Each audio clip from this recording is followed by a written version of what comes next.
It's time to finally stop doing sets of fives on the explosive pull-ups because I'm noticing that I'm not really progressing. And every time that I get to over 3 reps, I basically am just doing a normal pull-up. My chest gets to the bar, but it doesn't go any further up than that. And when I'm looking at the first rep and my sternum easily clears the bar, so there isn't really any point in doing reps that aren't really getting much higher than a normal one, even though I am trying to exert as much power that I can. I simply need to rest more.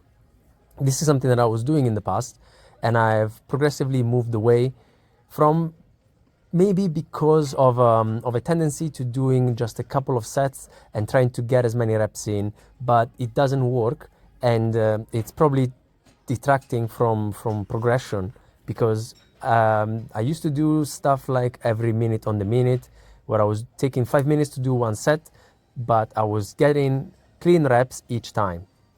This time, on the second set, I did a bit of a different thing, so I was resetting each rep, so I was getting a few seconds of rest in between these, and they were looking a bit better as I was getting closer to the end of the set, but still they weren't as good as if I had taken a bit longer, 30 seconds to a minute, to properly reset and get a bit fresher and trying to get as much explosivity out of each repetition.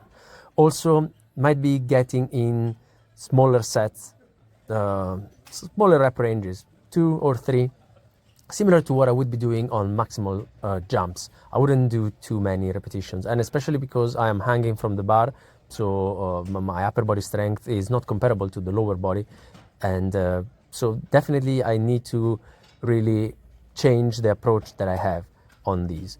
Then I was doing some supersets for wrists and some side planks.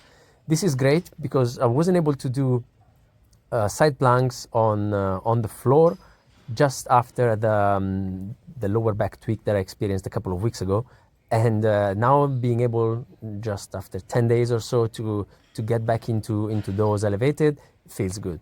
The last set on the explosive pull-ups was a bit more of a swingy version of it, kind of what I would do for a muscle up, just not doing the dipping part at the end. So I was getting a bit of a momentum build up, trying to get the right timing in and pulling myself up. Again, resetting each repetition, trying to go for as clean reps as I could. Then I moved upstairs and it was time for some carries. Few jumps with the unloaded trap bar. This is about 30 kilos, 28 kilos. And when I'm comparing this to the jumps that I was doing on the day before with just 8 extra kilos, there is a massive difference in the height that I'm able to reach. It makes sense. It's a lot more weight.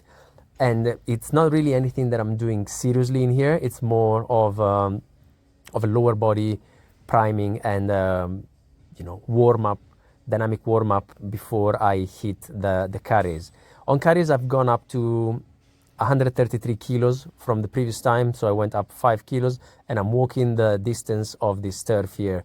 It's about 12 steps, so I guess it's under 10 meters that I'm moving, but I'm going back and forth, just the time to reset, and I'm using straps because it just allows me to focus on the carry without having my grip being the limiting factor in here. I want to be able to move as much weight as I can, so if I can remove that little weakness that is my grip strength, I'm good with that. And then I was also working the wrists before on some flexions and extensions, and with the pull-ups, they were going to be taxed enough that I didn't want that to detract from what I could do on carries, basically. And I also got some extra work on carrying stuff by taking the trap bar from the ground floor up to this first floor here. Then afterwards, I went back downstairs, I put the trap bar back, and I was doing a couple of sets with the easy bar on curls. Here, this is a bit of a finisher. It's at the end of the session, still trying to push it at decent repetitions in a way that allows me to get some difficult reps at the very end, aiming at about 10. This is 30 kilos overall. It's a bit less than what I was doing with the straight bar, when I was curling in the rack, which is a bit of a blasphemy, but if I had time and no one was around, the way that my setup was when I was doing carries in this area here by the squat racks, it was kind of convenient. But as I've noticed, this area is usually busy. I don't want to be in other people's way. And yeah, it's not super convenient to take the trap bar upstairs and back downstairs. I know there is a lift, and there was a guy that saw me going around with the trap bar on my shoulder. I was like, mate, there is a lift over there. I said, I know, it's just extra work for me. On the one hand, I wish that the gym was slightly differently organized, but on the flip side, I'll just take the extra challenge. Ciao.